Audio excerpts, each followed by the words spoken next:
de tabla ordinaria penal del día de hoy. Señora relatora. Gracias, su señoría. La presente causa corresponde conocer del recurso de nulidad deducido por la defensa en contra de la sentencia definitiva de 6 de mayo del presente año, dictada por el Cuarto Tribunal de Juicio Oral en lo Penal de Santiago. En dicha resolución se resolvió condenar a Jaime Andrés García Muñoz como autor del delito consumado de lesiones graves gravísimas del artículo 397 número 1 del Código Penal, más accesorias legales. La causal principal en la que se funda el recurso es la del artículo 373, letra A, pero la Corte Suprema hizo uso de la facultad contenida en el artículo 383 del Código Procesal Penal por entender que era conocimiento de esta Corte de conformidad al artículo 374, letra F o E. De todas formas, en dicha causal pide que se decrete la nulidad del juicio y la sentencia y se retrotraiga la causa al estado de celebrarse una nueva audiencia de juicio oral.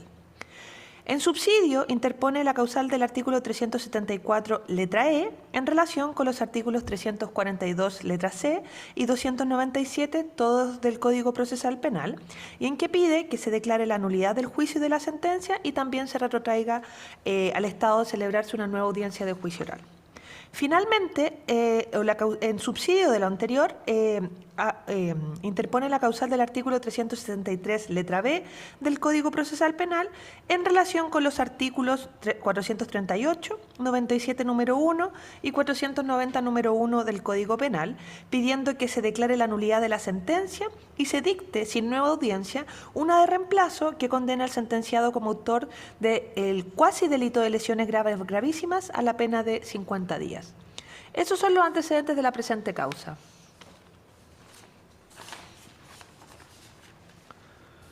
Muchas gracias, señora relatora. Puede alegar la parte recurrente. Está anotada por 30 minutos. Corte de Apelaciones. Ahí sí. Formulamos alegatos en favor de nuestro representado Jaime García Muñoz, que tal como se ha señalado en la relación, ha sido condenado por el Cuarto Tribunal Oral en lo Penal a la pena de 4 años de presidio menor en su grado máximo por el delito de lesiones graves gravísimas. Señoría, como antecedentes generales de todas las causales interpuestas, hago presente que nuestro representado fue acusado por el Ministerio Público por el cuasi delito de lesiones graves gravísimas. Los hechos básicamente son los mismos que el 11 de abril del año 2013, manipulando una marcadora de paintball como funcionario oficial de las Fuerzas Especiales de Carabineros, de manera imprudente y temeraria y con infracción de reglamentos, habría utilizado dicha arma en contra de un grupo de personas en las cuales se encontraba la víctima, provocándole lesiones que terminan con la explosión de su globo ocular derecho, perdiendo la vista en dicho órgano. A su vez, el querellante, básicamente con los mismos hechos, realiza una calificación jurídica distinta, señala que el oficial de Carabineros, don Jaime García Muñoz, manipulando esta marcadora de paintball el 11 de abril en el marco de una manifestación, procede a disparar el arma contra un grupo de personas, entre las cuales se encuentra don Enrique Eikin, la víctima, y señala que no pudo don Jaime García haberse representado la posibilidad de que con su disparo podría haber herido a alguna persona, y señala que el delito es un delito doloso a título de dolo eventual en contra de su representado. Son las dos acusaciones que efectivamente fueron planteadas en el juicio, respecto a las cuales se presentó prueba tanto del Ministerio Público, del querellante y también de la defensa.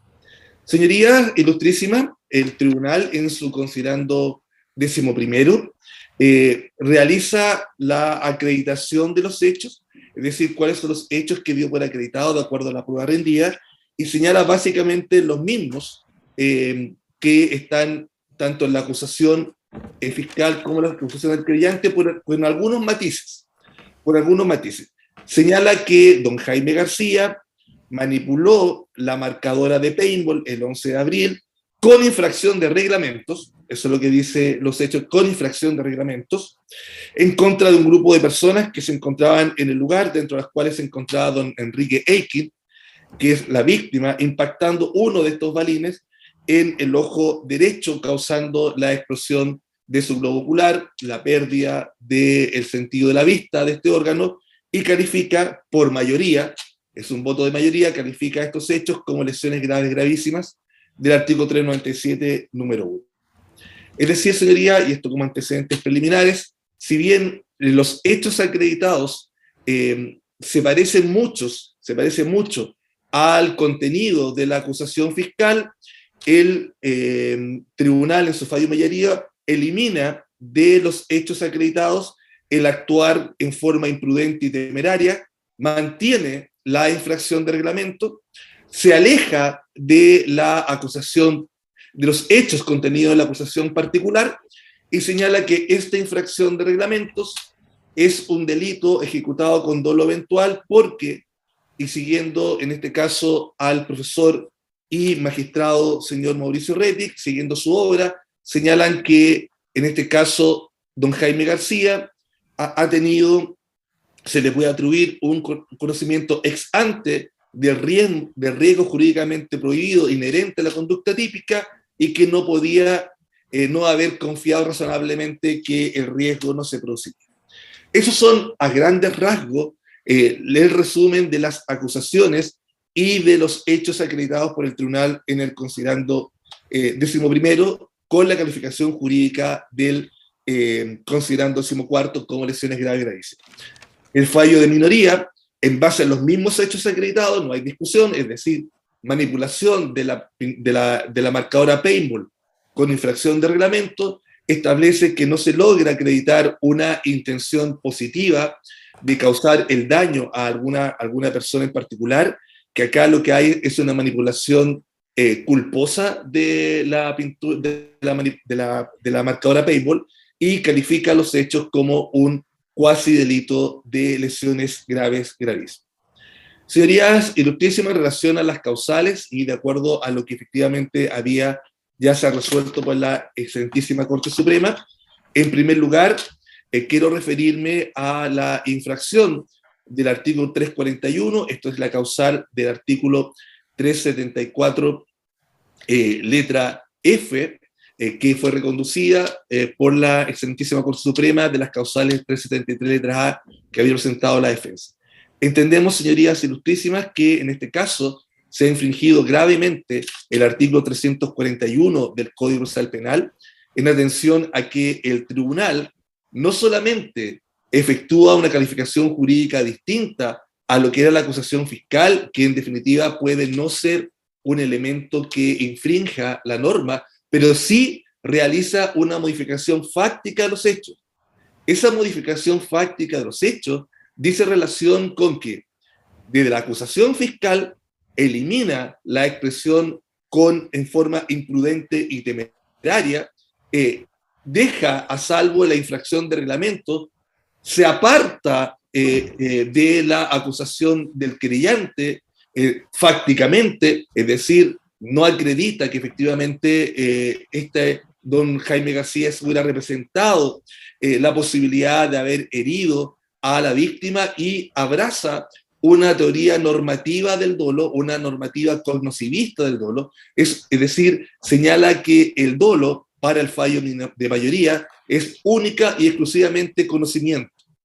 Y al ser única y exclusivamente conocimiento, y es por eso que deja solamente la frase infracción de reglamento en los hechos acreditados, le atribuye que al ser él un funcionario de fuerzas especiales, de tener conocimiento de que el uso que tenía capacitación, el uso del marcadora paintball, que utilizó la marcadora paintball en el día 11 de abril, que habría utilizado la efectivamente marcadora paintball fuera del reglamento, él tenía un conocimiento del riesgo jurídicamente prohibido, desvalorado, ex ante, en su condición de funcionario de fuerzas especiales, y a continuación señala que el dolo eventual se configura en base a que él, en la calidad de funcionario de fuerzas especiales, funcionario carabinero, no podía no haberse presentado que el resultado no se había producido. Señoría ilustrísima, y esto es muy importante, y efectivamente se produce una indefensión en los términos que la defensa denuncia en el recurso, puesto que, si bien para el tribunal es permitido agregar hechos o efectivamente eliminar hechos, agregar una calificación jurídica distinta, en este caso específico, señoría ilustrísima, esta reducción de hechos de la acusación fiscal, apartarse de la acusación del querellante y construir un nuevo núcleo fáctico, sin haber hecho el llamado que exige el artículo 141, deja esta parte, a la parte de la defensa, sin posibilidades, ya que el vicio se traduce en la sentencia, sin posibilidades alguna de poder haber hecho alegaciones con estos nuevos hechos que efectivamente el tribunal efectivamente configura, y esta nueva teoría normativa que efectivamente el tribunal abraza en su fallo mayoría.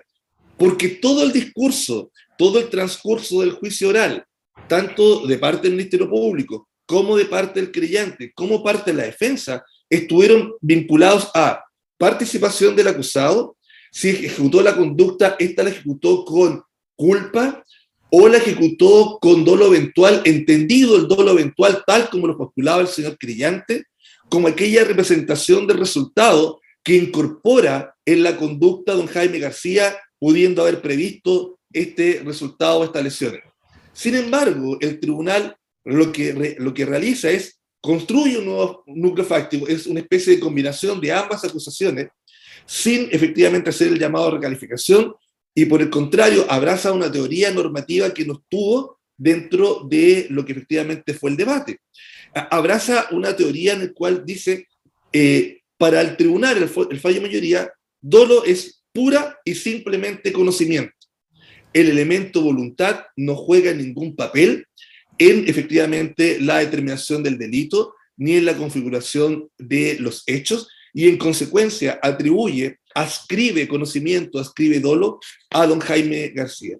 Y eso indudablemente que creemos que produce la indefensión en no solamente los términos del artículo 341, sino en los términos que establece el artículo 19, número 3 de la Constitución Política, y también en lo que se señala en los tratados internacionales.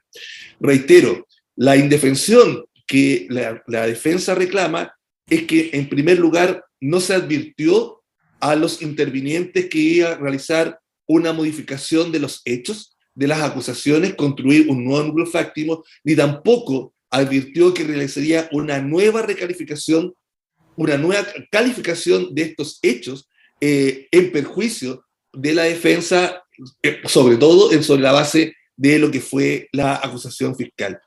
Respecto de esta causal, señoría ilustrísima, que está desarrollada también el recurso, esta parte solicita la nulidad del juicio oral y la nulidad de la sentencia, retrotrayendo el estado de esta causa a un tribunal no habilitado para la realización de un nuevo juicio. En subsidio, señoría ilustrísima, como primera causal subsidiaria, invocamos la causal del artículo 374, letra E, del Código Procesal Penal en relación al artículo 342 del Código Procesal Penal, porque estima la defensa que hay graves vicios en las normas de valoración de la prueba, específicamente infracción al principio de la lógica, en su vertiente de razón suficiente, según paso a explicar. Por eso era importante hacer el resumen previo. Ya lo he señalado, que el tribunal, al momento de construir el elemento subjetivo de la conducta del delito de lesiones graves gravísimas, señala que Jaime García actuó con dolo eventual, y señala que actuó por dolo eventual abrazando, y que es el único autor que cita el fallo, citando única y exclusivamente al profesor Mauricio Rettig, lo cita textual, y señala que, permiso señoría, voy a citar textualmente para no cometer errores, señala textualmente, comillas, en el considerando 14º, que con la prueba rendida no se acreditó se acreditó que Jaime García tenía conocimiento ex ante del riesgo jurídicamente desaprobado inherente a la conducta típica, y le era imposible confiar razonablemente en la no observación del juicio, del riesgo, a propósito de lo que ya he señalado, el hecho de los indicios que el tribunal acredita, que es un funcionario de Carabineros capacitado, que actuó ese día, que conocía el reglamento que regulaba las armas de paintball, que efectivamente ejecutó una conducta con infracción de reglamento, sabiendo y conociendo que el riesgo inherente a esa conducta, es decir, conocimiento, le escribe conocimiento efectivamente a don Jaime García, dejando de lado el elemento volitivo. Sin embargo, el tribunal falla en el proceso del silogismo judicial, es decir, se aparta incluso lo que señala el propio autor respecto a la construcción de los estándares de convicción para efectos de acreditar el conocimiento en el delito del dolo. Mauricio Rettig, citado por el fallo, está consciente que su teoría dolo como elemento cognitivo, objetivo, solamente conocimiento, efectivamente requiere un alto estándar probatorio, porque la voluntad la coloca, la sitúa en la conducta. Y él, en su manual, que está citado por el fallo de mayoría, señala que para efectos de acreditar, que hay dos juicios distintos. El dolo es un juicio que se atribuye a una conducta, pero ese dolo se debe llenar de contenido, y el contenido del dolo es el conocimiento, y el conocimiento se acredita a través de indicios que tienen que estar vinculados a efectivamente indicadores que dan cuenta que tenía el autor el conocimiento del riesgo jurídicamente prohibido ex ante. Eso es lo que dice el profesor Rettig, que está citado por efectivamente el fallo de mayoría. Dice, sí, para mí dolo es conocimiento, pero conocimiento en el estándar que exige el Código Procesal Penal. Incluso llama la atención que en su obra dedica un capítulo de la acreditación del dolo, porque efectivamente su teoría es distinta a lo que efectivamente se conoce en la doctrina y jurisprudencia nacional. Y así, el tribunal, ¿qué es lo que realiza? Y ahí es donde está el error de la inferencia del silogismo judicial.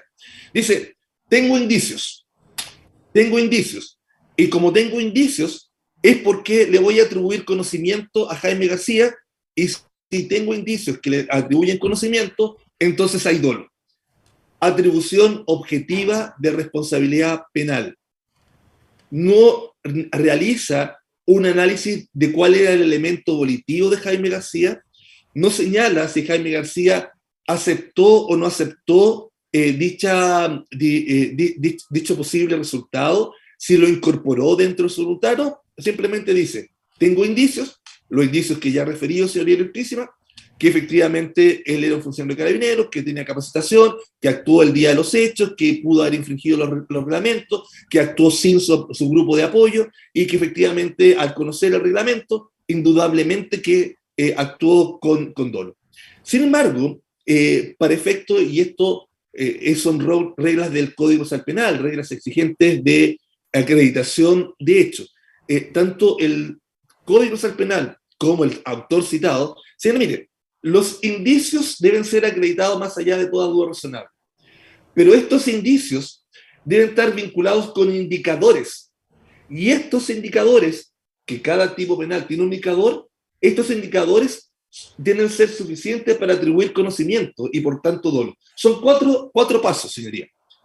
Indicios debidamente acreditados, indicadores de conocimiento, acreditar el conocimiento y luego atribuir, cuando ya tengo el conocimiento acreditado, acreditar el dolo. Lo que hace el tribunal es se salta el silogismo judicial y dice, tengo hechos y atribuyo conocimiento. Es decir, no hay un razonamiento, por lo tanto es un razonamiento incompleto para efectos de determinar por qué estos indicios, si es que tienen suficiente acreditación con los medios de prueba, están vinculados o no a indicadores que nos permiten inferir conocimiento. Hace un salto lógico, se salta un elemento del silogismo judicial formal y en consecuencia, indudablemente acá hay una falla en la acreditación del conocimiento como lo plantea el propio tribunal. El tribunal, recordemos, señoría ilustrísima, dice conocimiento es igual a infracción de reglamento. Eso solo está acreditado.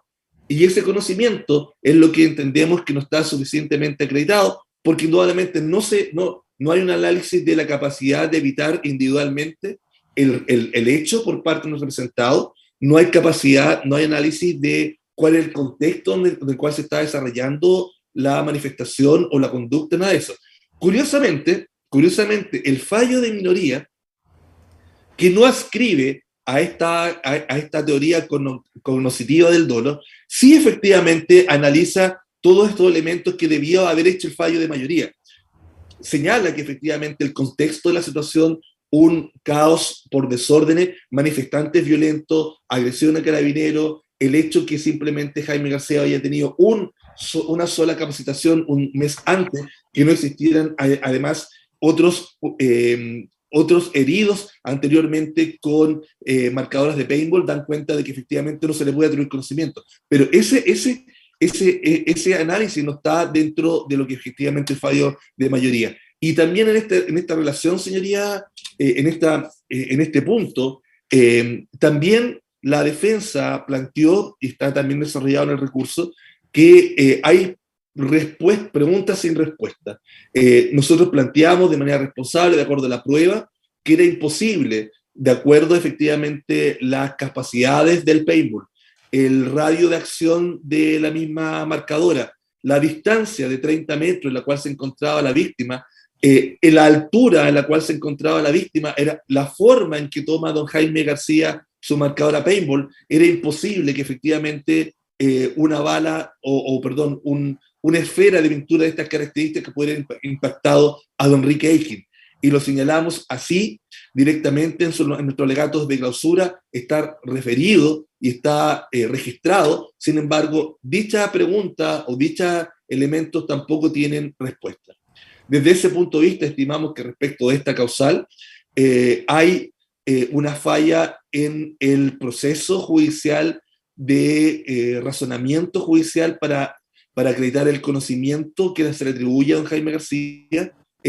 Se acreditan hechos que ni siquiera están suficientemente acreditados y ahí se dispara inmediatamente a dolo sin realizar un proceso vinculado a indicadores. Y en segundo lugar, hay alegaciones de la defensa que no tienen respuesta. Recordemos que las normas 297-342 exigen que el tribunal se haga cargo no solamente de toda la prueba, sino que de todas aquellas alegaciones que efectivamente realiza la defensa. Desde este punto de vista, en esta primera causal subsidiaria, solicitamos expresamente, por los fundamentos expresados en el tribunal, en el recurso y también en esta audiencia, solicitamos la nulidad del juicio oral y la sentencia. Por último, la causal subsidiaria de todas las demás, artículo 373 del Código Procesal Penal, entendemos que acá en el fallo se ha efectivamente incurrido en una errónea aplicación del derecho que influye sustancialmente en los dispositivos del fallo, aplicando a nuestro representado una pena mayor de la que legalmente corresponde. Paso a explicar esta última causal. Por supuesto, señoría ilustrísima, que las normas infringidas que efectivamente nosotros reclamamos, el artículo 492, el artículo 490, el artículo primero del Código Penal, artículo 397, número 1 del Código Penal, que regulan el cuasi delito de lesiones graves gravísimas, el delito doloso de lesiones gravísimas y la definición de delito. Señoría ilustrísima, los hechos, voy a recordar simplemente el hecho considerado considerando 11º, dice: Jaime García disparó la marcadora que portaba con infracción de reglamento en contra de un grupo de personas que se encontraban en el lugar, entre las cuales estaba la víctima, don Enrique Eiching, sufriendo don Enrique un impacto en su ojo derecho y a causa del disparo la víctima sufrió un estallido ocular que le produjo la pérdida definitiva y permanente de la visión en este órgano. Y acá efectivamente queremos detenernos unos minutos en el análisis dogmático, porque claramente cuando uno escucha que el tribunal acredita infracción de reglamento, lo primero que viene a la mente es el artículo 490 y 492 de efectivamente el artículo del Código Penal. El artículo 492 señala que las penas del artículo 490 se aplican respectivamente al que con infracción de reglamentos ejecuta un hecho o incurre una omisión que de mediar malicia constituye un crimen. Y acá el tribunal dice, Lo que acredito es que el acusado García disparó la marcadora que portaba con infracción de reglamentos. No acredita lo que el querellante tenía en su acusación. No acredita que él se representó al resultado y lo aceptó.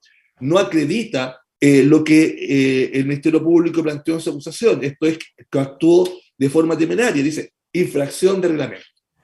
Y acá el error de derecho, creemos que efectivamente, si bien el tribunal acoge una tesis cognoscitiva del dolo, una tesis normativa del dolo, en el cual dolo es solo conocimiento, esta tesis del fallo mayoría es una tesis aislada, solitaria del profesor Rettig, que no tiene asidero en nuestro ordenamiento jurídico nacional. No está reconocida en nuestro Código Penal, no está reconocida por nuestra doctrina y no está reconocida por nuestra jurisprudencia.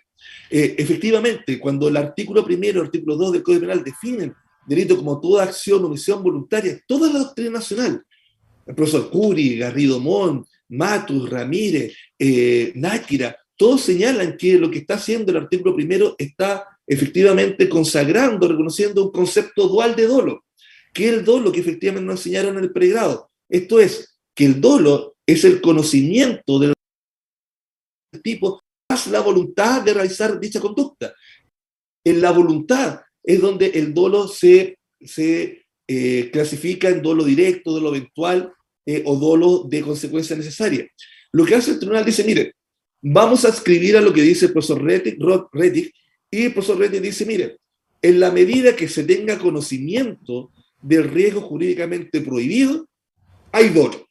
La voluntad no tiene ningún papel en esta teoría y en consecuencia el tribunal dice, mira, habiendo infracción de reglamento y habiendo indicio que él conocía el reglamento, hay dolo. Y hay dolo eventual porque él no podía confiar racionalmente en la no realización del riesgo. Así construye efectivamente el dolo de acuerdo a los hechos acreditados. Creemos que los hechos acreditados, señoría ilustrísima, está casi está definido un delito culposo. Está definido. El 492 utiliza la misma expresión, el que con infracción de reglamento.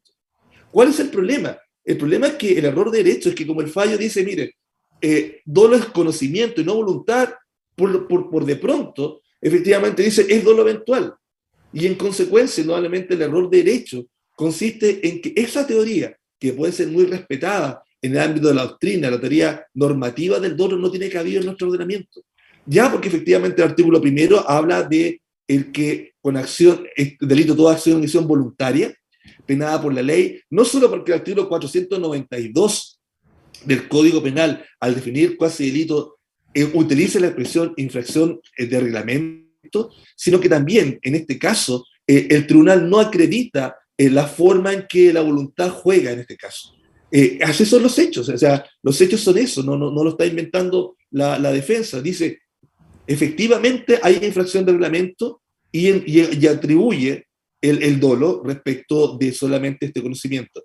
Incluso el profesor Rettig, citado por el fallo, reconoce que efectivamente esta teoría normativa del dolo, es decir, entender dolo solo como conocimiento, prácticamente elimina a la imprudencia general o al desconocimiento como elemento de atribución. Por algo es tan exigente en efectivamente la acreditación del dolo, lo que hablábamos en la causal anterior. Creemos que efectivamente la fórmula expresada y utilizada por el fallo, infracción de reglamento, es la definición casi de manual de la imprudencia que hace susceptible imputar un cuasi delito en vez de un delito doloso. Es por eso, señoría ilustrísima, que el fallo de minoría, con los mismos hechos, sin agregarle ni tampoco restarle ningún elemento, dice, estos hechos así definidos y así acreditados, es un cuasi delito de lesiones. ¿Por qué? Porque no logramos acreditar una voluntad de querer dañar o que nuestro representado Jaime García se haya representado la posibilidad. Esos son los hechos, señoría, y indudablemente que en este caso entendemos que el tribunal ha aplicado una pena mayor de la que legalmente corresponde. Estoy pensando en las normas del recurso de nulidad, artículo 385, respecto de sentencia de reemplazo. Y así con estos hechos acreditados, infracción de reglamento, creemos que la correcta calificación jurídica es aquella de un cuasi delito de lesiones graves, gravísimas, que es por las cuales acusó el Ministerio Público. En este caso entendemos que habiéndose aplicado, realizando una correcta calificación de los hechos, una correcta calificación jurídica de los hechos, en virtud del artículo 385 respecto de esta última causal, lo que solicitamos, señoría ilustrísima, es la nulidad solamente del fallo, y a continuación se dicte sentencia de reemplazo. ¿Qué solicitamos concretamente? Solicitamos que se aplique una pena de 50 días de prisión en su grado máximo. ¿Por qué? Porque el tribunal acoge dos efectivamente circunstancias atenuantes, artículo número 11, número 6, artículo 11, número 9, rebaja en un grado la pena mínima del cuasi delito 61 días. Si aplicamos la misma norma 11.6 y 11.9, debería bajar a 50 días, y indudablemente sin las penas accesorias, porque entendemos que efectivamente no hay penas accesorias en los cuasi delitos. Y eso es lo que pedimos respecto a esta causal. Señoría Justicia, para terminar mi alegato, todas estas infracciones fueron cometidas en la sentencia definitiva, y es por eso que ninguna de ellas necesitó una preparación respecto de la calificación distinta en cuanto a hecho, en cuanto a calificación jurídica, es efectivamente la sentencia. La falla en la oración de la prueba también está en la sentencia, y por supuesto la errónea aplicación del derecho se encuentra contenida también en la sentencia.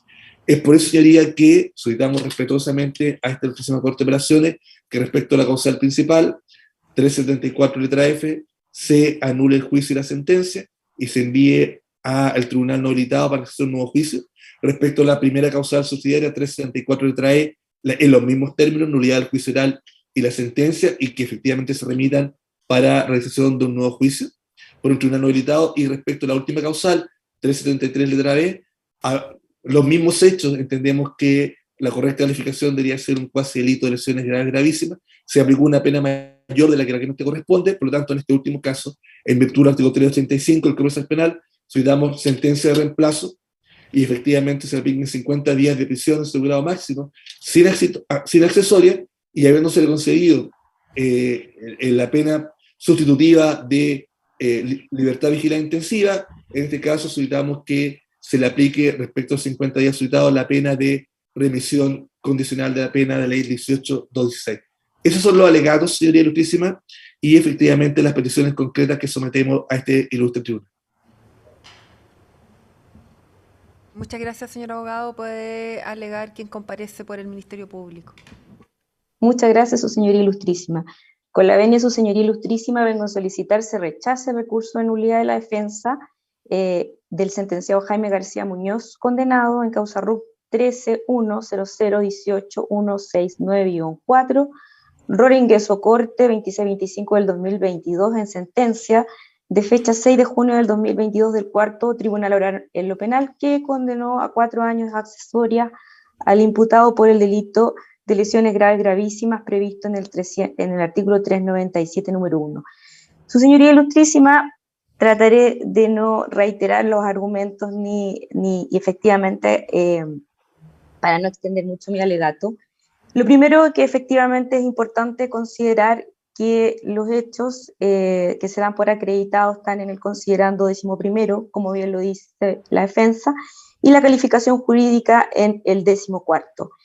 Entendiendo que estamos frente a un recurso de derecho estricto, me permito, respecto a la primera causal invocada por la defensa, que sería la 374 letra F, como bien señaló la señorita relatora, en la resolución de fecha 10 de junio del 2022, la Corte Suprema remite en relación a la primera causal que invocó la defensa y la reconduce a la 374 letra F o E, decidiendo, conforme a lo que se escuchó en el alegato por parte de la defensa, que correspondía a la causal 374 letra F. ¿Por qué me detengo en este punto, su señoría ilustrísima? Porque el recurso, en el recurso interpuesto, la defensa, sus argumentaciones van en virtud de dos principios, de dos infracciones.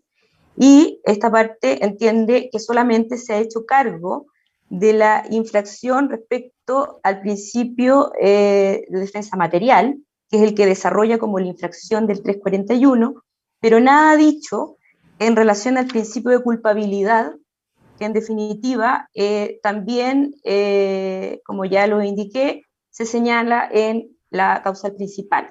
Sin perjuicio que esta Corte podrá entender, y podemos también, obviamente, me haré cargo en el alegato, de que podría corresponder también a una de las causales subsidiarias.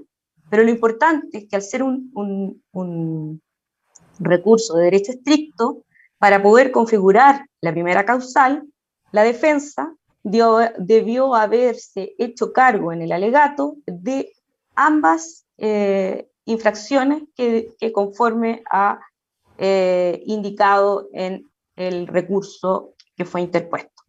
Dicho esto, su señoría ilustrísima, y efectivamente entendiendo que no refiere a la infracción del principio de culpabilidad ni cómo ésta podría configurarse conforme al 373 letra F, paso a hacerme cargo de efectivamente la causal que invoca como causal principal, que sería la 374F en relación al 341.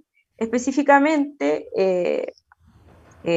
lo que la defensa nos intenta ilustrar acá es que existe, por un lado, una infracción al derecho de defensa material en la medida que existiría una infracción al 341 por congruencia, y por otro lado también, en su alegato se desprende que efectivamente no habría tenido la oportunidad procesal en virtud de la calificación jurídica que finalmente hace la defensa a poder, obviamente, impetrar el derecho a defensa. Y en ese sentido, entendería que debió haber sido invitado por parte del tribunal el cumplimiento del 341. Pues bien, su señoría ilustrísima, esta parte entiende que es importante hacer presente que nunca fue una sorpresa para la defensa el desarrollo del elemento subjetivo. Efectivamente, el Ministerio Público acusó acusó y calificó los hechos de cuasi delito de lesiones graves gravísimas.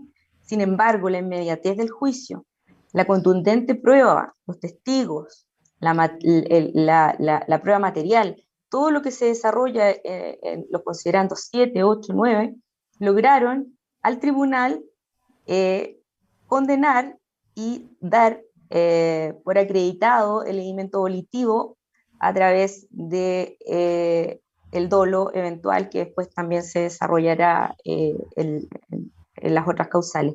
Lo importante, sus señorías ilustrísimas, en este punto, respecto a lo que desarrolla la defensa, es que no hay sorpresa y la defensa efectivamente desarrolló toda su prueba y sus alegatos en atención a la participación del imputado, lo que no obsta a que efectivamente fue de discusión el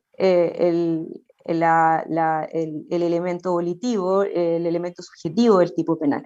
Es así, su señoría ilustrísima, que ustedes pueden advertir que en el alegato de apertura del querellante, en el considerando, en la página 5, en el considerando 4, y también el considerando 8, 11, página 12, 32, perdón, se hace referencia al dolo eventual.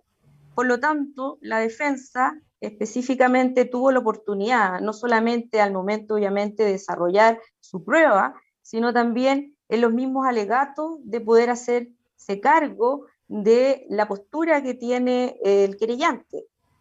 Como bien ya lo he indicado, esta parte no desconoce en ningún caso los hechos por los cuales acusa. Lo que pretende esta parte y desarrollan el alegato es que efectivamente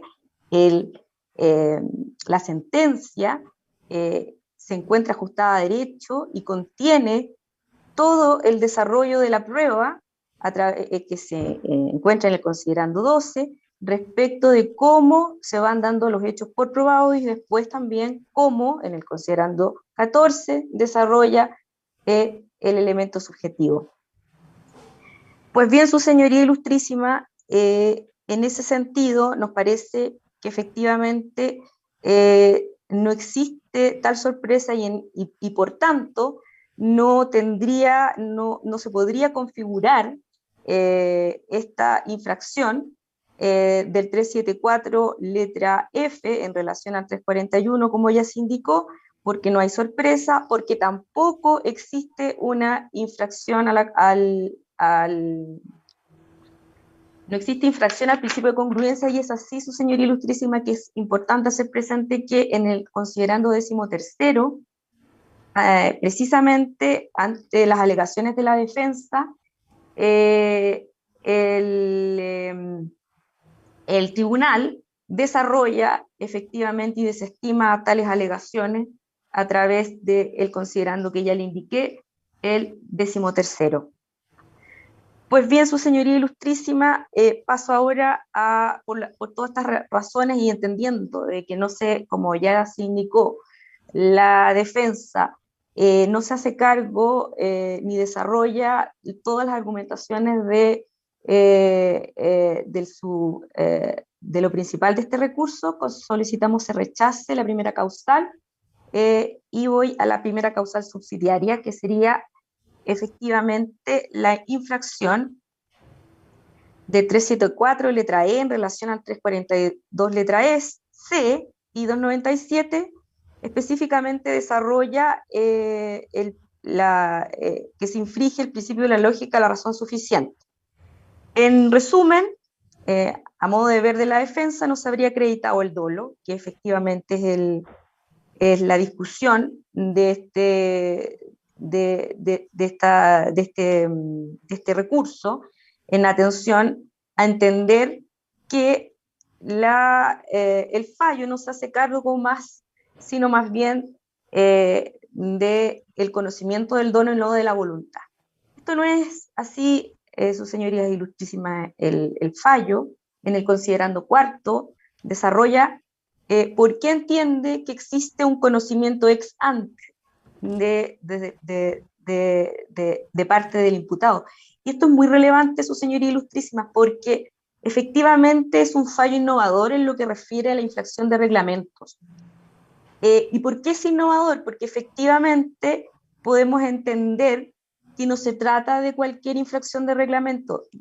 Está aquella infracción que la desarrolla a través, y acá es importante que ustedes consideren de que la mayor discusión en torno al alimento volitivo y al conocimiento que tiene el acusado respecto de su acción, en definitiva, se tiene por entendido en relación al manual que existe respecto del cual el acusado, no solo a través de un extenso desarrollo de cuáles serían las obligaciones de no utilización de esta arma no letal, sino que también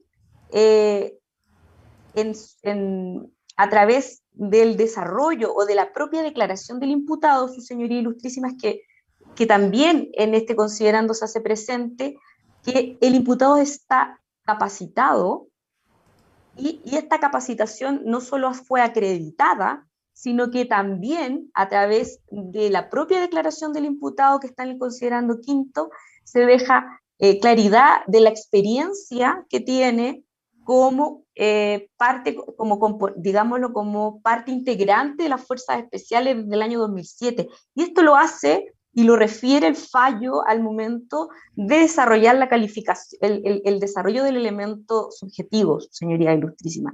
Por lo tanto, los indicios de los cuales nos habla la defensa no existirían es que simplemente se le estaría atribuyendo ex ante el conocimiento al acusado respecto a este manual, que parece ser que fuera algo muy simple o solo una infracción, no es tal.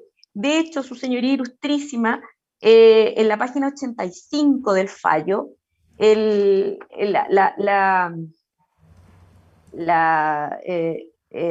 los sentenciadores desarrollan cómo, en definitiva, efectivamente, el acusado debía, y aquí me detengo, sus señorías ilustrísimas, porque es importante, la defensa señala en su alegato que no tenía otra opción, que no podía no representarse la posibilidad de provocar la lesión en la víctima, lo que no es efectivo. El fallo dice que la opción que tenía y tuvo el acusado fue no disparar a un grupo de gente, no disparar, y si me lo permite su señoría, lo voy a leer de manera textual, si me lo permite. Sí, abogada, en su tiempo, las lecturas que desee. Muchas gracias. En consecuencia, para delimitar la frontera es necesario recurrir a los indicios existentes en la causa de acuerdo a la prueba rendida. No hay discusión que el acusado se encontraba en calle Banderas con dirección General Maquena a las 13:15:12, sin su grupo de apoyo, en medio de la calzada con un arma a la altura de la axila derecha, disparando a un grupo indeterminado de personas, vulnerando la normativa dispuesta por la Jefatura de Carabineros, que, conscientes de los peligros que importaba la utilización del equipo de aire comprimido, elaboró un manual de uso que limitaba su utilización en operaciones policiales. Su señoría, en esta parte, y no me extiendo, pero para hacer referencia a que efectivamente hay un desarrollo. ¿Qué podía haber hecho el acusado? No disparar, y dispara a un grupo determinado de personas. ¿Qué decía el manual? Está todo desarrollado en los considerandos, que al incorporar la prueba y en el considerando 12. ¿Cuáles serían, en qué circunstancias se encontraba habilitado a disparar? La forma en que se debía disparar. Y por otro lado, su señoría ilustrísima, y haciéndome cargo del voto de minoría, que también argumenta la defensa, que efectivamente no se apartaría del fallo en la medida que entendería que efectivamente este conocimiento debería ser a título de culpa. Me permito señalar, su señoría, en el voto disidente, que es muy importante, cree esta parte, que la diferencia sustancial que la magistrada argumenta está en el número 7 del voto de minoría. ¿Por qué es importante, su señoría? Porque la diferencia que hace para poder entender que los hechos se subsumirían como culpa y no como dolo eventual, dice relación con lo que llama la infalibilidad del sujeto. ¿En qué sentido? La magistrada desarrolla que efectivamente, a su entender, el hecho de que estas armas se hubiesen autorizado en febrero del 2013, que el imputado, el acusado, se encontraba facultado, o sea, capacitado en enero del 2013 respecto a esta arma, para ella no lo hacen infalible. Sin perjuicio de eso, su señoría, creemos nosotros que existe un error en el concepto de la magistrada, toda vez que, independiente de primero, que es tal como ya lo señalé, no solamente el fallo da cuenta de la capacitación y de que nos encontramos frente a un funcionario experimentado, que bajo sus propios dichos, considerando quinto, es una persona que conoce y ejecuta el manual conforme, según él, al protocolo, pero lamentablemente él desconoce al momento, o sea, no me quiero equivocar en esto, no quiero, el acusado en el considerando quinto desarrolla de manera su calidad de experto en relación a la utilización del armamento. Pero si después nosotros lo contrastamos, y de hecho se hizo ese ejercicio también en virtud obviamente de los intervinientes, si se hace el ejercicio de desarrollo del manual, que también está incorporado, hay muchas inconsistencias en relación a efectivamente el actuar que desarrolla el imputado.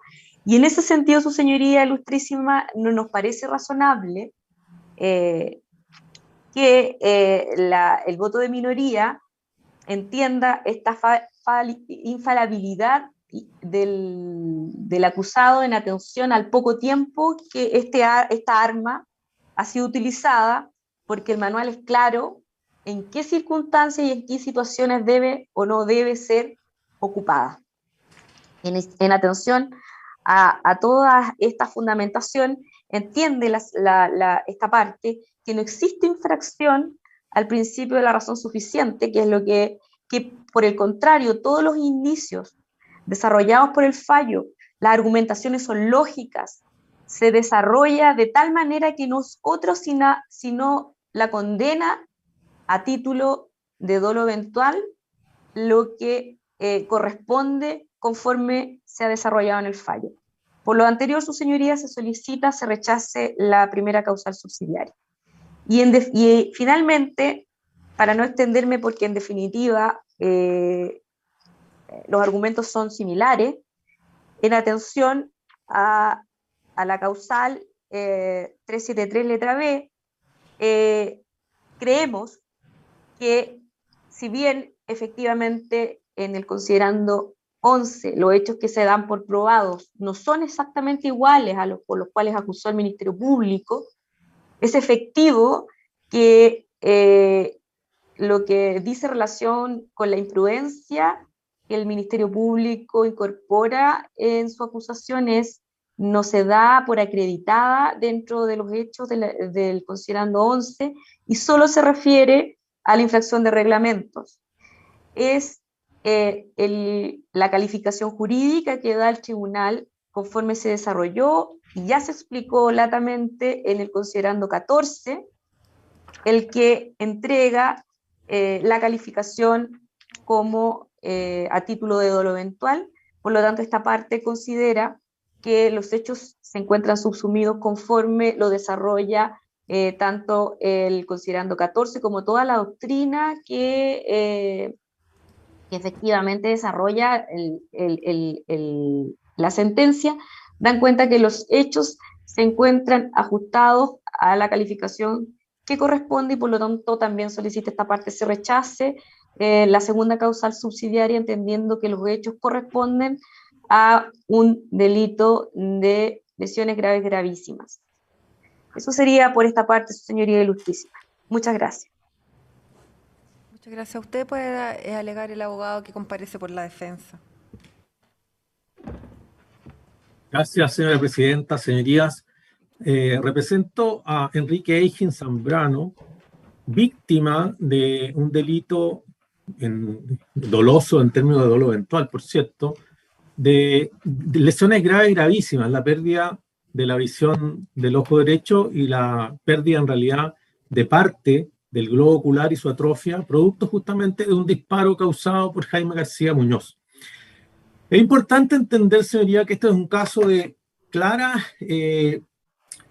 uso desmedido de fuerza en una situación de control de orden público por parte de un funcionario carabinero que está claramente identificado, en una marcha y acto cultural, porque la lesión se produce cuando don Enrique Eigen va retirándose de una zona autorizada por la Intendencia Metropolitana de la época para estar en ese acto cultural cúlmine, y ahí es lesionado por Jaime García, va en compañía de su pareja y de la hija de su pareja, Isabel Orellana, su pareja, Amelia Cote, la hija de su pareja, y Amelia Cote, este es un caso bien saliente por lo siguiente, piensa que son hechos del 2011, y afortunadamente se conservaron, haciendo todo un periplo por la justicia militar, en fin, por eso que 10 años después recién estamos conociendo el fallo, pero se conservó como evidencia las fotos que tomó Amelia Cote del momento en que Jaime García le dispara justamente a don Enrique Eigen provocando estas graves lesiones. Y además se conservó afortunadamente durante toda esta década la cámara operativa de control de tránsito que permitió al tribunal, y como lo señala el fallo, dar testimonio. Esa cámara conectada con todos los testimonios del caso de la dinámica en cómo se produjo esta lesión. Dicho esto, porque es importante tener claro que la defensa en algunas partes de ese recurso lo voy a objetar como una razón para desestimarlo, junto con alegar el problema del dolo, tiene al menos 2 pasajes de manera completamente incompatible con lo sostenido en el recurso, en que señala que en realidad no hay antecedentes suficientes para estimar que Jaime García de verdad fue quien lesionó a don Enrique Eigen. Dicho esto, señoría, entonces, ¿cuál es el reclamo central? Porque todas las causales, en sus diversas variantes, aquellas que reconvirtió la excelentísima Corte Suprema, aquellas que se están sosteniendo en este estrado y otras que ya no se están sosteniendo aparentemente, se basan en que supuestamente el error, el reproche a la sentencia es que se adjudicó el delito de lesiones en grado de dolo eventual a don Jaime García. Y hay muchas versiones del mismo reclamo puestas en distintas causales. Lo cierto, señorías, es que yo llamo a examinar el fallo de manera integral.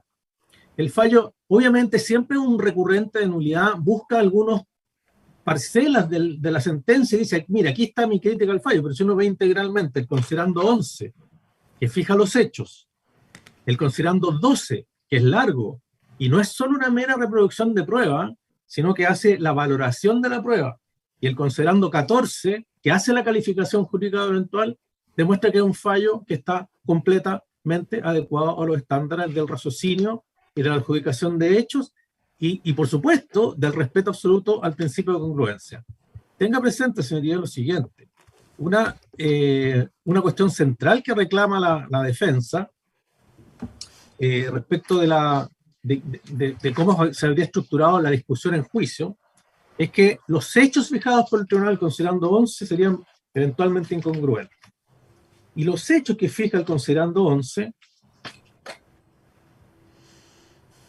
tienen un elemento fáctico central para poder imputar el dolo eventual. Y es lo siguiente, claro, el recurrente pone en negrillas la infracción de reglamento. Pero a continuación, ¿qué dice? Que Jaime García dispara en contra de un grupo de personas. Ya así, fácticamente establecida la acusación, ¿cómo no se va a poder deducir con inferencias como lo hace el considerando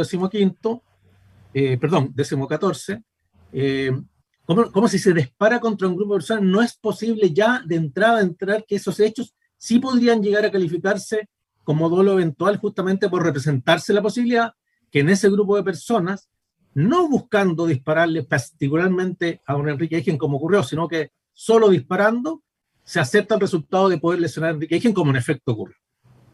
Entonces, claro, la infracción de reglamentos está en la acusación y existió.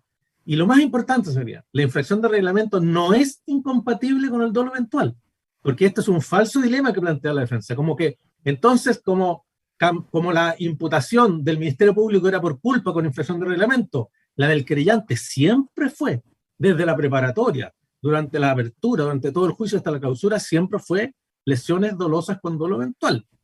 Entonces sería indudablemente que exista infracción de reglamento, que está en nuestra acusación también, no excluye el dolo eventual. Porque hubo infracción de reglamentos, obviamente que hubo, pero también hubo representación ex ante del riesgo prohibido.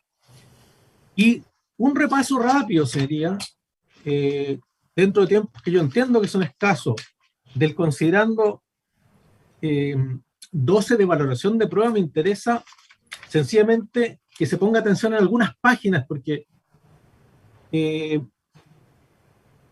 por ejemplo,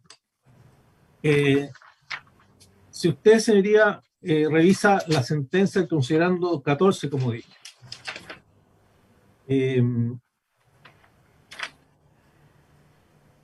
considerando duodécimo de valoración de la prueba, en la página 43 establece que es un hecho inconcluso en este juicio que García Muñoz se encontraba capacitado por la institución.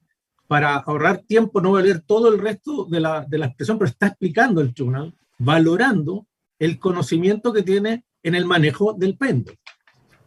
En el mismo sentido, y cuando yo digo una aclaración, página 43, perdón esta explicación, pero es importante para la guía de la lectura de la sentencia, podría ser también la página 45, porque depende si contamos las dos primeras páginas, que son solamente el acta de la lectura de sentencia, pero yo cuento las páginas desde que empieza el fallo. Página 43 o 45, según queramos contarla, está esto en el considerando duodécimo.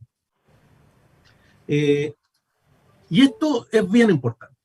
Los testigos Isabel Orellana, la pareja de Enrique Eiching, Amelia Coté, quien tomó la fotografía que capturó el instante de la lesión, y don Enrique Eiching, respectivamente, en ese considerando duodécimo, ambos, en la página 44, Isabel Orellana, en la página 45, Amelia Coté, 46, Amelia Coté, y 51 del fallo, con esta corrección de, pueden ser dos páginas más, depende de cómo lo vean ustedes, señoría, Enrique Eiching, establecen algo que es bien importante, que en el momento en que él recibe el impacto, se produce un claro, efectivamente hay mucha gente que lo que podría hablar de culpa, mire, cuando Jaime García dispara, fue un error haberle dado a Jaime, no, se produce un claro, y esto lo discute la defensa, pero es un hecho que ya no se puede cambiar en esta sede, y en ese momento es que Jaime García, con esa visual, es que dispara y genera esta consecuencia, o sea, representándose la posibilidad de lesionar a personas que están en las inmediaciones, sería del acto cultural autorizado por la Intendencia. Bien, en el considerando 14, que se trata de calificación jurídica, página 67 o 69, si corregimos las dos páginas, queda claro los indicios que establece el tribunal, y yo los contabilizo en 8 indicios, que me voy a referir a ellos después cuando quiera destruir las causales que sostiene la defensa. Hay 8 indicios fácilmente descritos en ese considerando en la página 67 o 69. Con un énfasis, obviamente, en la infracción de reglamentos, dice la defensa, pero eso es una interpretación de la defensa. Lo relevante, señoría, como dije, es que se establece en la acusación que hay un acometimiento, se dispara en contra de un grupo de personas. Señoría, ¿por qué cada causal debe ser desestimada? Hay una primera causal que no se ha alegado efectivamente, pero en rápido me voy a hacer cargo de ella, que es la primera motivo original de la primera causal de infracción de garantía que la excelentísima Corte Suprema eventualmente recondujo a un problema quizás de error de valoración, pero la defensa sí no lo sostenía hoy día. Pero en resumen, sería, ellos parten sosteniendo que en este juicio se hizo una presunción, incluso se habla de presunción de derecho a responsabilidad penal en alguna parte del recurso, pero nunca se entiende por qué puede haber presunción de derecho. Y en el fondo dicen, mira, la presunción de dolo, el artículo primero, que si fuese un problema, el artículo primero, que es mayoritariamente es una presunción de voluntariedad, sería un problema quizás de inaplicabilidad, pero no de un error de derecho a aplicar el artículo primero, que en todo caso no es la discusión que plantea el fallo, y que en todo caso la voluntariedad de Jaime García está completamente descrita porque él declaró voluntariamente en el juicio. Aceptó que ese hecho de disparar lo tomó como una decisión autónoma. Nadie ha alegado, ni Jaime García ni la defensa, que se le dio una orden. Nada de eso, es una decisión voluntaria. Entonces ni siquiera nadie presumió su voluntariedad porque él declaró, no guardó silencio. Uno podrá decir, mire, gracias a lo que hizo, a la declaración de Jaime García, se obtuvo esta información. Es así, señoría. Nosotros no negamos que fue importante la declaración de Jaime García para entender cómo él actuó y se representaron los hechos, porque se le confrontó con el reglamento famoso con el manual en rigor, y dijo que lo conocía. Y conocía los peligros que el manual describe respecto del uso del armamento paintball. Por lo tanto, entonces, en la primera causal, desde luego no existe ningún problema de alteración de los probandi y nada que se le parezca. El segundo motivo de la primera causal, que era justamente el problema del derecho a defensa, debe ser desechado, señoría, aún reconvertido al 374 LTF por la excelentísima Corte Suprema, porque en definitiva, ¿qué dice el 341? Para que entendamos bien qué es lo que está reclamando la defensa. Y perdón que cite el código, porque yo sé que las señoras ministros lo conocen, pero tiene 3 hipótesis, y ninguna fue violada. El inciso primero, justamente lo que prohíbe es modificar los hechos en materia de acusación en la sentencia.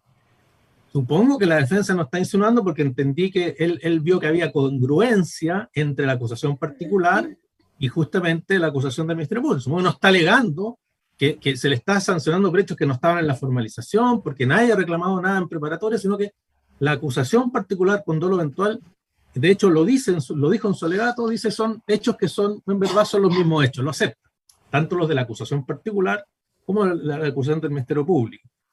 Entonces, no estamos en un caso en que haya una incongruencia fáctica en ningún sentido posible. De hecho, se vería, mire, si le hubiese eliminado la frase infracción de reglamento, primero no podía el tribunal, porque infracción de reglamento hubo. Habría dicho la defensa, entonces hay incongruencia, porque ya no es infracción de reglamento, que estaba en la acusación del querellante y del Ministerio Público, y ahora es solamente haber disparado a un grupo de personas. ¿Bien?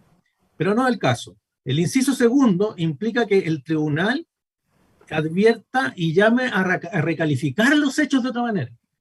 No es la hipótesis del 341, inciso segundo, porque aquí nadie llamó a recalificar ni tenía la obligación de llamar a recalificar si todo el juicio, toda la preparatoria, las aperturas fueron justamente discutiendo si esto era dolo eventual o era culpa. Entonces, ¿por qué el tribunal va a llamar a recalificar si eso ocurre en el inciso segundo del 341, cuando el tribunal de manera autónoma considera lo que le denomina en parte de la doctrina una tercera opinión distinta del acusador y la defensa? En este caso siempre hubo 3 opiniones en juicio: la de la defensa, la del acusador particular y la del Ministerio Público. Nunca fue sorpresa para la defensa. Y mire, tan no fue sorpresa para la defensa que si uno lee lo que el fallo cita en los alegatos de clausura, por ejemplo, la página 33 o 35 del fallo, como se quiera, dice la defensa que una posible explicación para que lo que don Enrique Eichen, Isabel Orellana y Melacote vieron como un momento en que se despeja, una posible explicación, dice la defensa, es que entonces esto pudo haber ocurrido a las 13:30, en otro horario. O sea, la tesis de que él no fue quien disparó. Pudo haber estado despejado, como sostiene la querellante, que es justamente el problema del dolo eventual, pero es que en verdad debe haber sido en otra hora. En la página 35 pasa exactamente lo mismo. Nuevamente, dice la defensa, si don Enrique afirma que era un mar de tranquilidad en el momento exacto en que se produce el disparo, entonces significa que esto no ocurrió a las 13:15 con 12, como lo establece el plan, sino que se hizo a las 13:30. Y eso, al final de cuentas, es un problema probatorio que no se debe revisar en esta sede, que ya no es materia de reproche, sino que sencillamente se trata de transformar en un problema de congruencia. Lo cierto, señoría, es que no se da ninguna de las hipótesis del 341, para que tampoco el inciso tercero. El inciso tercero ocurre que si los jueces durante la deliberación tienen una idea distinta de lo que se ha planteado en el juicio, deben llamar a recalificar, están obligados obviamente para impedir la sorpresa. En definitiva, como lo señala la defensa en su recurso de nulidad, los límites para la recalificación, porque esto es un problema, esto es lo que está planteando la defensa, los límites para la recalificación son la previsibilidad. Primero, esto no es una recalificación, no es cierto lo que dice. ¿Cómo va a haber recalificación si siempre el juicio fue una discusión? Nosotros discutíamos con la defensa como víctimas, tanto con la defensa como con el Ministerio Público, que tiene una calificación jurídica distinta a la nuestra. Entonces, ¿cómo va a ser recalificación? Siempre fue ese el debate, como queda claro en el... Y es más seria.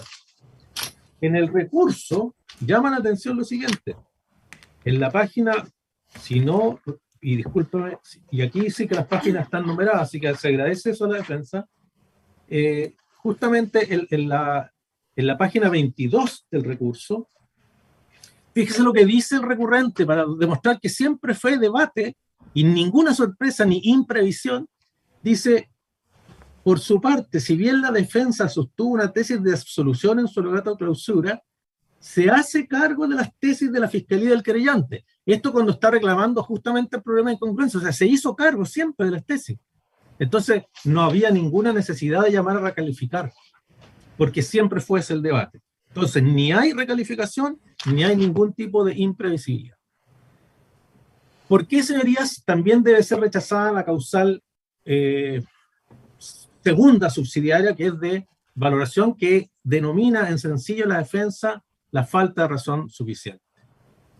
Porque la falta de razón suficiente la hace residir la defensa en que, en el fondo, el elemento subjetivo del dolo eventual no tiene consideraciones que permitan dar un estándar de razonamiento conforme al 13.4, letra E. Y ahora sí, que voy a ir derechamente a lo que dice el considerando 14, en las páginas 67 y 68. Yo prometí que iba a dar cuenta de fácilmente 7 u 8 indicios. ¿Qué es lo que dice el considerando 14 para establecer el dolo eventual? Primero dice que el acusado dispara sin su grupo de apoyo. ¿Por qué esto es relevante, señoría? Porque uno tiene que leer todo el considerando 12, toda la sentencia. Porque cuando uno lee el manual, entiende que la disparador de paintball tiene funciones también de defensa. Es decir, es un arma de defensa. ¿Qué significa eso? Que el paintball no es solo para marcar, sino que es una forma de agredir defensivamente. ¿Ven? Lo que pasa es que Enrique Eiching no está haciendo nada para ser sujeto de algún tipo de defensa. 2, y esto es súper importante, está disparando a un grupo indeterminado de personas. Esto es importante porque es como el sentido más lógico es que si yo disparo a un grupo indeterminado de personas, me represento la posibilidad de herir a una de ellas cualquiera, porque siempre sostuvimos, nadie sostiene, y es irracional sostener que él quiso herir particularmente a Enrique Eiching. Entonces, este disparo a indeterminada persona además coincide con una infracción al manual del uso de paintball, donde dice que no debe nunca disparar a grupos de personas, sino que a blancos específicos. Entonces, ¿cómo no va a ser eso un indicio de conocimiento ex ante del riesgo prohibido? Tercero, dice, los números los pongo yo, lo admito, señoría, estoy enumerando lo que dice el fallo, no lo estoy inventando yo. Conscientes de los peligros que importaba la utilización de este equipo, es que se dicta este manual que, como expliqué, Jaime García conoce y lo reconoce en el juicio. Cuarto, que este uso es complementario para los medios racionales de disuasión, o sea que primero, y eso lo dice el manual, que está citado en el considerando 12, dice que primero se ocupan medios disuasivos como agua, gas, etcétera. Al final se ocupan lo otro, y eso está diciendo. Que no quinto, que eso mismo lo tiene conocimiento Jaime García, que no se trataba de un elemento letal, o sea, es armamento que le denominan no letal, pero que su utilización, y esto que es importante, necesariamente produce lesiones en el cuerpo contra el cual se usa. ¿Cómo eso no va a ser representación ex ante, antes de disparar voluntariamente, como lo hace Jaime García, del riesgo prohibido? Sigo en el fallo. Que en ningún caso, bueno, en la 6, el sexto indicio, estos proyectiles deben ser usados en la cabeza del manifestante ni en la zona genital. ¿Qué significa eso? Que eso no se puede apuntar zonas que son sensibles y que pueden generar estas lesiones que describe el manual. Y otra índice, que el equipo debe ser apuntado a un individuo seleccionado.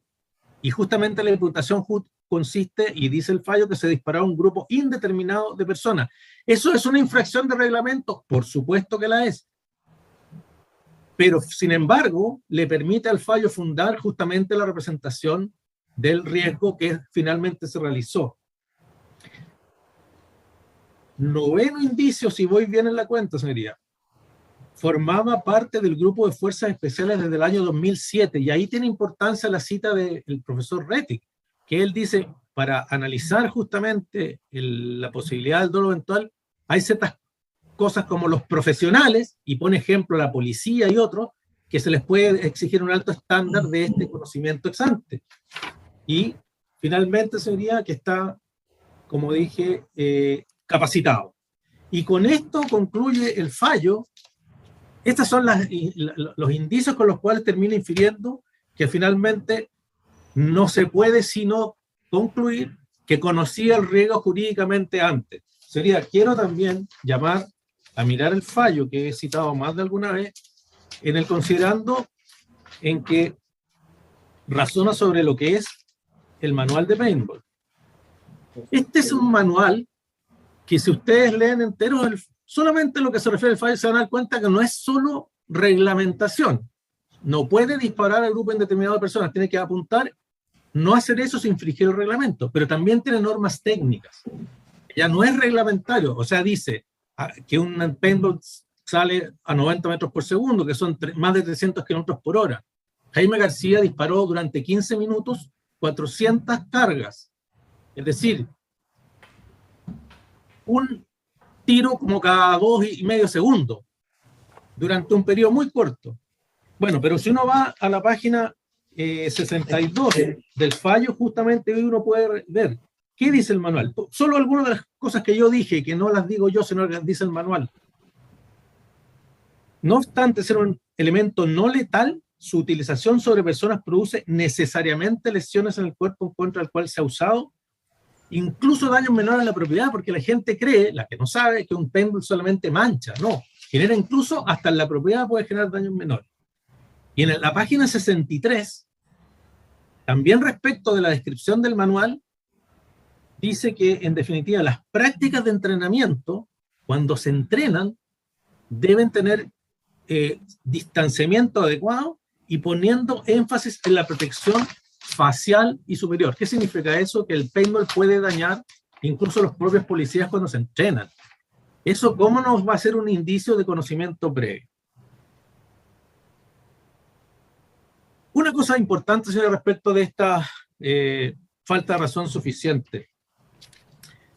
¿Qué es lo que es el dolo eventual cuando uno establece el conocimiento previo? Es sencillamente que el acusado acepta ese resultado. Entonces, el elemento volitivo que supuestamente echa de menos la defensa, y que no es cierto que la sentenciador lo soslaye, sino es cierto que la sentencia diga: yo voy a seguir la tesis de profesor y magistrado Rettig, y por lo tanto eso es lo que yo adscribo, una tesis monista del dolo. Eso no es cierto, eso no está en la sentencia. Es como si es que el voto de minoría a la inversa adscribiera la tesis dualista, y eso tampoco es cierto. La sentencia acoge la tesis normal, que además se alegó en estrado del dolo eventual, que es aceptación del resultado. Allí está la voluntariedad. Si la voluntariedad del querer en el dolo eventual es distinta del querer en el dolo directo, obviamente, porque en el dolo eventual uno no busca el resultado típico. Uno no solo no lo busca, puede no tenerlo ni siquiera como un plan.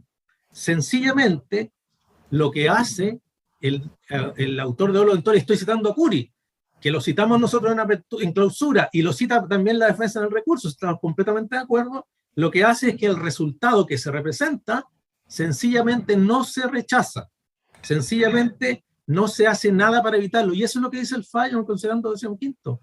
¿Qué es lo que tenía que hacer Jaime García volitivamente? No actuar, como lo dijo mi colega del Ministerio Público, no actuar, y actuó. Ahí está el elemento volitivo. Bien, seria. Por estas razones no es cierto que haya un déficit de la razón suficiente en el caso de lo que hace el tribunal en estas varias indicios con que acredita esta parte de lo fundamental quedó. Tercera causal subsidiaria, como quedó, que es que supuestamente hay un error de derecho en cómo se establece justamente el dolo eventual. Aquí, muy brevemente sería: primero, no es cierto que el tribunal no se haga cargo de la existencia del elemento subjetivo, que es como parte un poco esta causal diciendo eso. El dolo obviamente es una categoría jurídica y por eso que está en el considerando 15º. Y lo más importante, no necesito hacer muchas citas, es evidente que el dolo siempre se acredita indiciariamente. Como dice alguien de manera irónica, ¿quién ha visto el dolo alguna vez? Yo nunca he visto una acusación, nunca en Chile al menos, que diga este delito se cometió con dolo directo, por lo tanto el autor conocía y quería el resultado típico. Eso es aplicación de derecho, sería. Uno describe hechos en las acusaciones y el derecho lo adjudica justamente en la sentencia, en este caso considerando 15º. El querer y conocer el resultado típico no es algo que esta sentencia en particular, el voto de mayoría, deseche como posibilidad. Por lo tanto, no es verdad. O sea, hay un falso dilema, como que la defensa pelea con Mauricio Reti y su tesis, que por lo demás sigue Ramón Ragué, que por lo demás incluso la Corte Suprema en algunas oportunidades ha seguido la tesis de Ramón Ragué. Por ejemplo, la sentencia 7315-2015, respecto de que justamente lo que establece es que no hay otra forma de probar el dolo, sea directo, indirecto, eventual, sino con indicios, señoría. De qué otra manera yo podría haber sostenido la prueba del dolo si no es así. Entonces, no es un problema, al final de cuentas, de error de derecho, es de la falsa causal, la incorrecta causal que se aplica de cómo estableció el tribunal en estos 8 indicios que no le parecen a la defensa. No hay un problema de derecho en ningún sentido.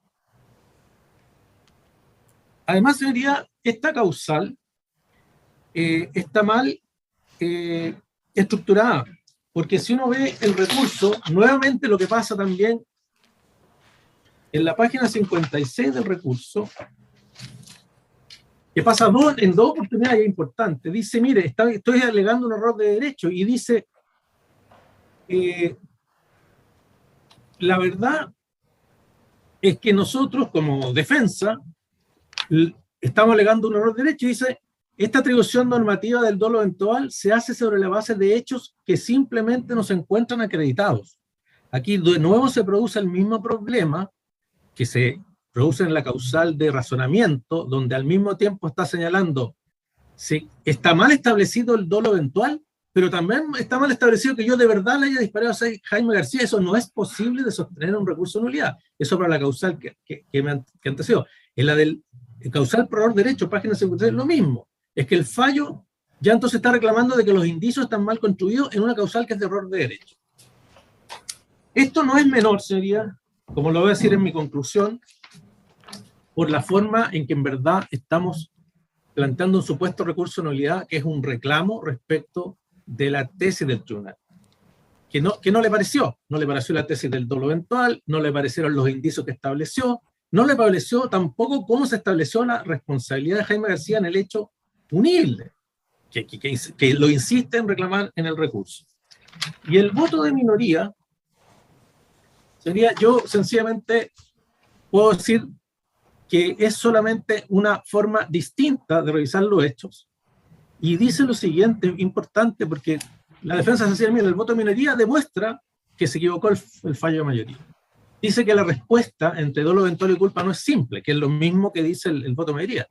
Que no sea simple no significa que no se deba adjudicar, y el tribunal pudo haber optado por una u otra. De hecho, señoría, y perdón este excurso, habría sido un verdadero llamado a recalificación, y en este caso habían indicios bastantes que el tribunal hubiera dicho, voy a llamar a recalificar por dolo directo, derechamente. ¿Por qué por dolo eventual? Lo que pasa es que es irrelevante porque la consecuencia es la misma si era en dolo directo, pero aquí insisto que no había ninguna necesidad de recalificar, pero viendo lo que dice, es difícil la frontera. ¿Y qué dice entonces el voto de minoría? Que el hecho de estar entrenado no le da per se el carácter de infalible. Y eso nadie lo discutió en el juicio. Nadie sostiene, ni jurídica ni fácticamente, que Jaime García sea infalible. Eso demuestra que el voto de mayoría está equivocado, está errado, porque la infalibilidad no es un factor que nadie haya discutido nunca en el juicio. Y por lo tanto, dice, y concluye, a pesar de esto, de esta capacitación, nos parece al voto de minoría insuficiente para acreditar el alto estándar establecido. Es decir, por el artículo 340, es decir, lo que hace la sentenciadora de minoría da una suerte de indubio pro reo entre la culpa y el dolo eventual. Y el indubio pro reo es una cuestión completamente distinta. El favor rey no es una regla de derecho que se esté reclamando por el recurrente, ni nada por el estilo. Sencillamente ha dicho, mire, para mi opinión, yo no puedo dar con el alto estándar del 340 que esto fue realmente cometido representándose ex ante y actuando igual. Sin embargo, es exactamente lo que hace el voto de mayoría. Por lo tanto, asilarse en la minoría no nos parece que sea la forma de resistir este recurso. Concluyo, señoría. Pienso que este recurso debe ser desechado. O sea, además de que ya expliqué por qué la sentencia está bien estructurada en todos sus aspectos. Primero, que lo que ocurre de verdad acá es una discrepancia de cómo se resolvió el caso. Eso, venimos a discutir de nuevo todo lo que estableció el fallo en la única instancia de este juicio. Se discute con una tesis monista del dolo que es como un fantasma, porque yo les invito a revisar el fallo en qué parte, aparte de que es evidente que se cita a Rettig, el tribunal realmente no exige tanto el querer como el conocer. Ni siquiera Rettig, yo diría, por lo menos la obra general, renuncie a lo que todo el mundo entiende que el dolo es querer conocer, pero no es lo que no estamos discutiendo con Manuel Rettig, estamos analizando el fallo que estableció la responsabilidad. Y el recurso tiene severas incoherencias internas, como expliqué, respecto de dos causales, en que en un mismo motivo se piden cuestiones que son incoherentes. Y yo con esto no quiero pretender que esa es la razón para rechazar el recurso. Creo que se debe rechazar porque en la sentencia no tiene ningún problema, sino hacer evidente con esto de reclamar al mismo tiempo, yo en verdad no pude haber lesionado a Jaime García, pero en verdad podría ser que haya actuado más bien con culpa que con dolo eventual, es propio de un recurso típico de apelación, donde se conjugan cuestiones que son conceptualmente incompatibles. Y sería la petición incluso concreta con el supuesto error de derecho, permítame discutirla que sea procedente. Y en esto me asilo también en algunos precedentes de la excelentísima Corte Suprema, por ejemplo, 2043-2006, que entiende que las peticiones del recurso deben ser bien coherentes con lo que se está planteando. La posibilidad de dictar una sentencia de reemplazo no nos parece que sea el caso por lo siguiente. Porque no es que en este caso se haya establecido una pena superior a la que legalmente corresponde. Porque para el delito que adjudicó el voto de mayoría, que es el que vale, no el de minoría, es un delito doloso de lesiones graves y gravísimas. Por lo tanto, no hay una discusión sobre la pena que corresponde respecto de ese delito. Si lo que pretende, y lo digo con toda certeza, el 386 es la regla general, el 385 es una excepción. Si se dictase una sentencia de reemplazo, fíjese todo lo que pidió el colega aquí en Estrado, que me rebajen la pena, discutamos, que me den una pena sustitutiva, en fin, cosas que si se adjudicaran de esta manera, se adjudicarían en única instancia y sin posibilidad de la víctima, porque no nos olvidemos que yo no represento al Ministerio Público, yo represento a la víctima, Enrique Eiching, que perdió su ojo derecho. Se estaría adjudicando una sentencia completa sin que yo haya tenido posibilidad de ser oído y discutido los términos de esa eventual adjudicación por el supuesto error de derecho. Insisto en esto, señoría, yo no estoy sosteniendo que por esa razón de defecto formal de solicitud, de petición que nos parece incompatible en un caso concreto, cada petición tiene que ver con el juicio que se está discutiendo, no estoy diciendo que por eso debe ser rechazado el recurso, solo digo, a mayor abundamiento ocurre esta situación. Por estas situaciones, señoría, pido que en definitiva se rechace el recurso de nulidad porque ninguna de las causales, las supervivientes o no, si usted mira en rigor lo que está planteando la defensa, son efectivas. No hubo falta de razonamiento en ningún sentido posible, no hubo ninguna sorpresa ni ninguna hipótesis real de recalificación jurídica y tampoco error de derecho porque sencillamente el tribunal aporta cánones generalmente aceptados en doctrina que son conocimiento y aceptación sin hacer nada para evitar el resultado, que es lo que adjudican finalmente a Jaime García en este delito de lesiones graves y gravísimas. Muchas gracias.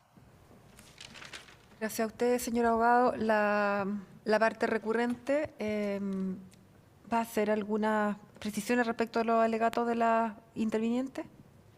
Señora Santísima, Yo creo que en menos de 2 o 3 minutos me hago Si lo va a cargo. hacer, señor abogado, porque todos se extralimitaron algunos minutos de su tiempo, máximo 2 minutos.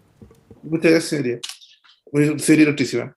En relación a las causales,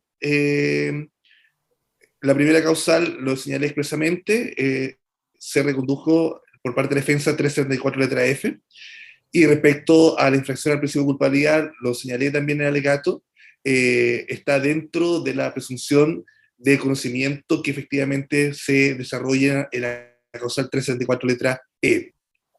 En segundo lugar, muy cortito, los hechos son como son. Los hechos acreditados por el tribunal no son los hechos del Ministerio Público, no son los hechos de la parte querellante, son hechos distintos. Sobre esos hechos no hubo llamado a recalificación ni fácticamente ni jurídicamente.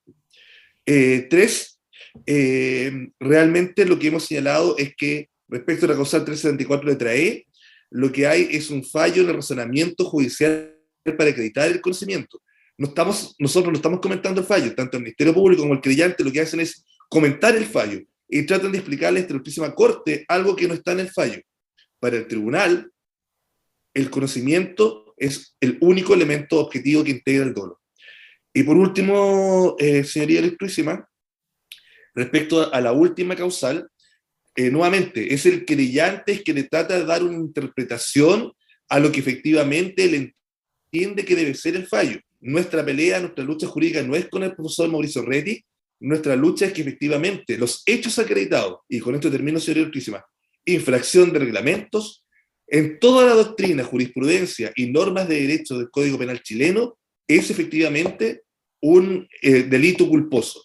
Y en ese sentido, la correcta calificación debiera dar como resultado un delito culposo de efectivamente lesiones graves, gravísimas.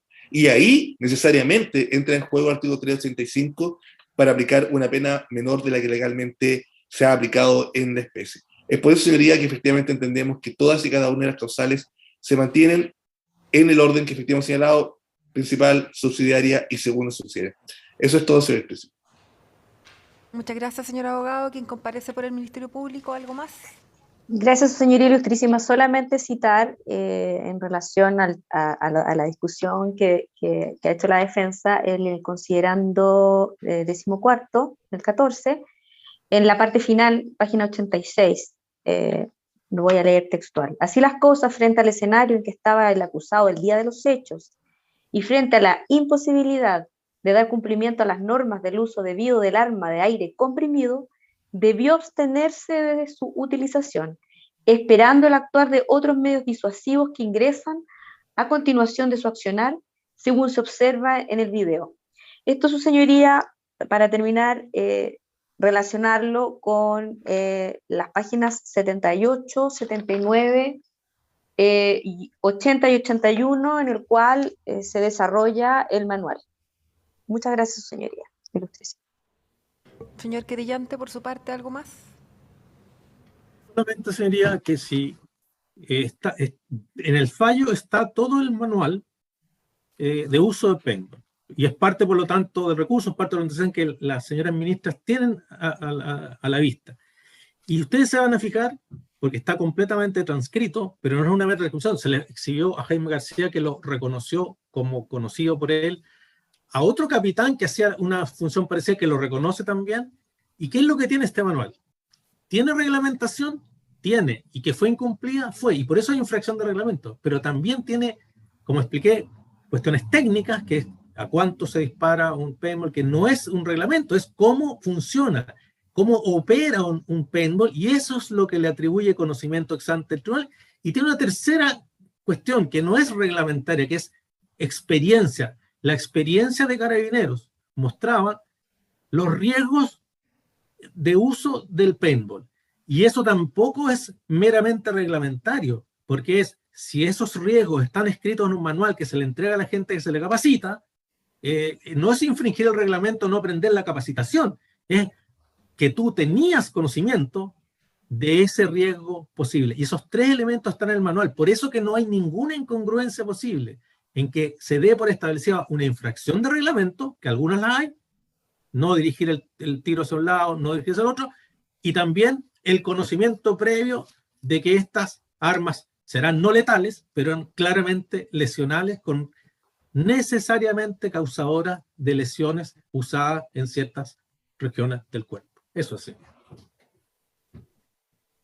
Muchas gracias. La causa queda en acuerdo y se fija como fecha de lectura la sentencia el 29 de julio del año en curso. La sentencia se incorpora al sistema aproximadamente a las 13 horas. Muy buenas tardes, concluida la vista. Hasta luego. Hasta luego, Muy sus señores bien. ilustrísimos.